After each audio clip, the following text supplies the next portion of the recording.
Nehemiah 4, I stationed armed guards. When Sanballat heard that we were rebuilding the wall, he exploded in anger, vilifying the Jews.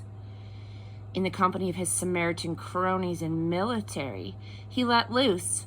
What are these miserable Jews doing? Do they think they can get everything back to normal overnight? Make building stones out of make-believe?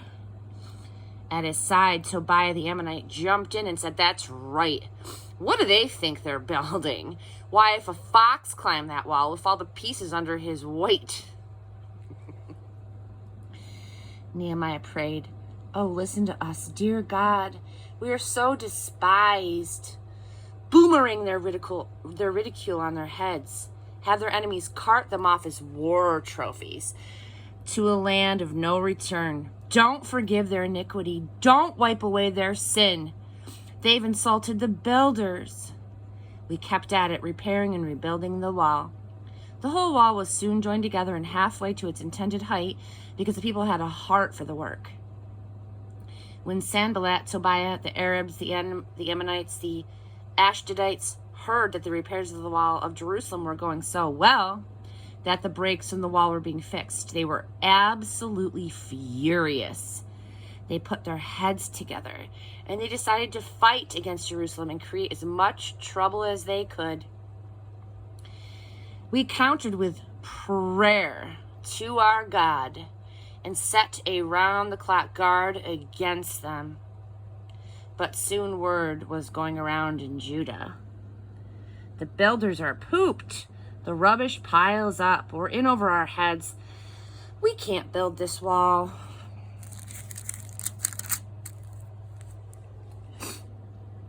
And all this time, our enemies are saying, they won't know what hit them. Before they'll know it, we'll be at their throats, killing them left and right. That will put a stop to their work. The Jews, who were their neighbors, kept reporting, "They have us surrounded. They're going to attack." If we heard it once, we heard it 10 times.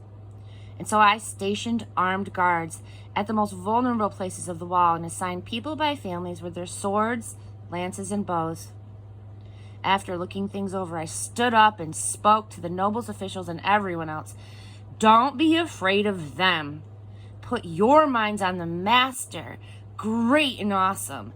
And then fight for your brothers, your sons, your daughters, your wives, and your homes. Our enemies learned that we knew all about their plan and that God had frustrated it. And we went back to the wall and we went to work.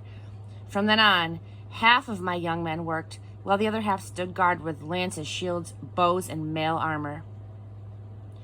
Military officers served as backup for everyone in Judah who was at work rebuilding the wall. The common laborers held a tool in one hand and a spear in the other. Each of the builders had a sword strapped to his side as he worked. I kept the trumpeter at my side to sound the alert. And then I spoke to the nobles and officials and everyone else. There's a lot of work going on, and we are spread out all along the wall, separated from each other. When you hear the trumpet call, join us there. Our God will fight for us. And so we kept working from first light until the stars came out, half of us holding lances. I also instructed the people. Each person and his helper is to stay inside of Jerusalem, guards by night and workmen by day. We all slept in our clothes. I, my brothers, my workmen, and the guards backing me up. And each one kept his spear in his hand, even when we were getting water.